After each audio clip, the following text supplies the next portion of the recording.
So it's great to have you here at the Jolt Conference here in Montrose, Colorado. This is Cathy Kipp, House Rep now for what district? District 52, District 52. which is half of Fort Collins. Okay, so but now you're going to be in the Senate in this next round. Well, we have an election. So, right. But, yeah, but let's I be think positive. It is fairly likely that I would Okay. win that election and Okay. hopefully serve in the Senate next year. Okay, so as a House representative, you have been heavily involved with energy and the environment and those sorts of things as the chair of that committee, right? Yes. So how does this, coming to a conference like this, how does that play into what you would want for your committee? Well, I just think it's really important for us to be talking around the state with each other, because I know that there's a lot of different perspectives when it comes to energy and how we're going to transition, if we should transition, right? If climate change is real, if it's not real. There's a whole lot of conversations there, but if we don't start having the conversations and talking to each other, if you just talk in your bubble and I just talk in my bubble, then we're never going to come to a common understanding of where we are and where we should go. So when you're interacting with your colleagues, I mean, not everybody agrees at the No, right? they don't. Yes. So how do you find being persuasive and trying to help people understand your perspective, and how does that work for you, or what have you found to be successful? Well, I think really the best you can do is just try and explain to people why you have the beliefs you do. I mean, once somebody's in the legislature, their beliefs are probably fairly well built in, and everybody represents different parts of the state.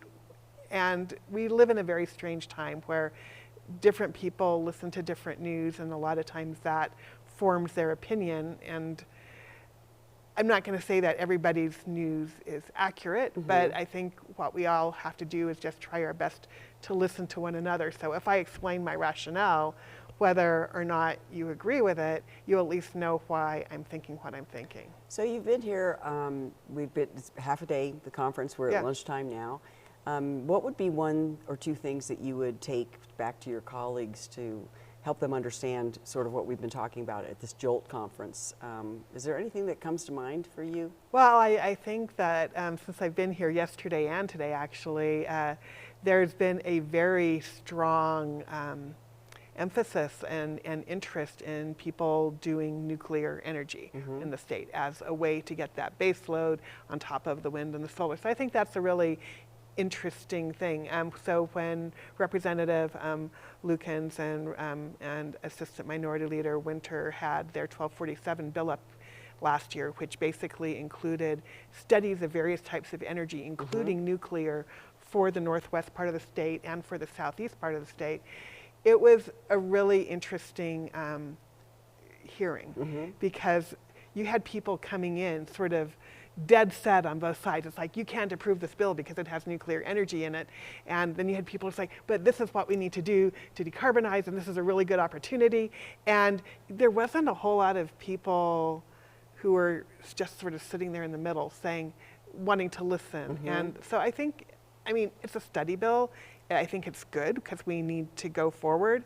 I think there's things that I've heard today that I think there's a lot of people who don't understand that as a legislature, we don't need to pass legislation in order for people to develop nuclear energy in Colorado. So people can just go do it. You just need to talk to a utility and convince them and go forth and do it. And there's a lot of federal incentives available for that right now. There's like, you know, I don't even know how much, but probably hundreds of millions of dollars in federal incentives that can be drawn down for nuclear energy. So I think that there are, I think, you know, on both sides it's good for people in the legislature to understand that, especially in this part of the state, that there's a very large community of people who seem interested in that. And I will just tell you that even along the Front Range, I live in Fort Collins, there are people who I'm hearing a lot more from about, well, shouldn't we be looking at this? These are things that we should be looking at. So I think somebody said this morning there's a generational aspect to it, and I think that's partly true. But I've also, I collect these things as they come through. I'm a little bit of a hoarder when it comes to my email sometimes. But there's some articles that were written by a woman about how she used to, hate nuclear energy, and now she's like a total pro-nuclear energy activist because she looked into those energy disasters that have happened and why they happened, and understands that the path forward can not prevent, these things are avoidable. So it seemed, and I think someone made that point today, that if we don't drill down to the truth, if we just believe the news media or just, whatever source that is, we're getting a slant, and it would be really great if we could all focus on what the bottom line truth is. So, the fact that not very many people were killed in those nuclear accidents that they were talking about, comparatively speaking. So I think that at least what JOLT's trying to do is help all of us get to a level where we're not making what we think and what we believe based on past opinions, but really understanding what new technologies are happening now and new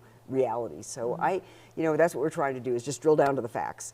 And so I think that, your point that that is true, that people can do nuclear, but it's expensive, so you need state and federal help a lot.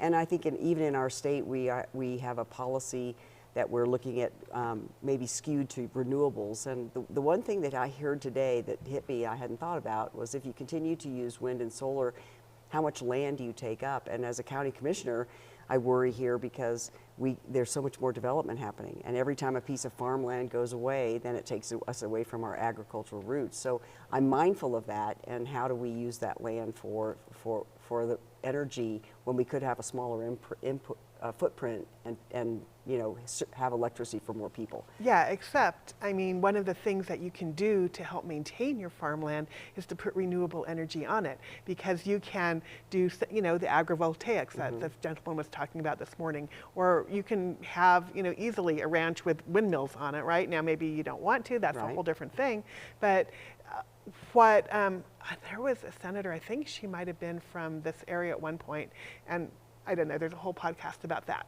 somewhere else. But basically, she was like, well, yeah, we should have, this is kind of like your base energy load that you're talking about for nuclear energy, and your wind and solar go like that. You might have some storage that can help even that out, but that's a different thing. But it's for your farming. Yeah, your weather is going to go like this, and your crops might go like this. But if you have these renewables on your land, they can help provide some of that income to help maintain some of that farmland, perhaps. Yeah, and I think there's some ranchers that it works for, and areas that it does, and it doesn't. So we've even talked about, they have to raise the panels up, and there's all sorts of opportunities. But I think the bottom line, and I'm going to wrap this up because I know you have to go, is it'd be nice if we had choice of our energy. And in areas like Pueblo that might have a need for a different kind of energy, they need to have more people there than the Western Slope. So really is about choice and options. And that's kind of, I think, what I'm taking away from today is that there's geothermal, there's nuclear, all sorts of ways to generate electricity for different areas of the state. And hopefully we can utilize all those.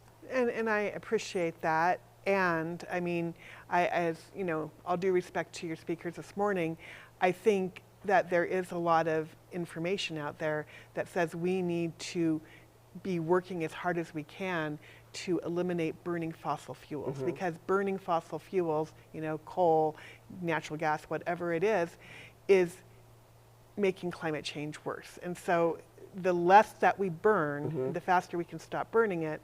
So, there's two sides, and that's going to be something that from my part of the state, that's going to be something that people are going to be pushing me to do, my constituents, right? And over here, I'm hearing it's like, people might want to go a little bit slower. So, there's a lot of different perspectives throughout the state on that. And I think it's interesting, and this is where it comes down to listening to each other, is that I heard a different thing this morning, and I heard that if we do nothing right now with this, what's happened in terms of efficiencies for energy, that by 2080 we're at a very much lower carbon level. And what I heard him say is that it's taken a lot of work to do with these efficiencies and these renewables that we're doing, and we're on this trend, and if we stay on this trend, continuing to do more work to get there, we'll get there by 2080. But there's a lot of people that believe that the tipping point, Right. that we're going to get there more quickly. And so there's an urgency. And so I know the graph you showed was Yeah. pretty extreme, Yeah. but I think a lot of people feel that we need to be acting with a lot more urgency Right. in order to avoid uncorrectable change. So on that note, you can see where we energy brings in a conversation where we can hear each other and listen. We probably don't agree on everything, but we do have to come together to be able to solve some of these problems. And we really appreciate you coming over here to Montrose to listen to the speakers and hear what we have to say. And maybe there'll be a bridge to cross here at some point when we talk about solutions, right? And that's the whole point. That's the why whole I point. came, is because we have to be able to talk to each other. And I don't want you just talking to your bubble and me just talking to my bubble, because that doesn't get us anywhere. Yep, no bubble talking. Great. Thank you so much for joining me thank today. you. Take care. Appreciate it. Thank you.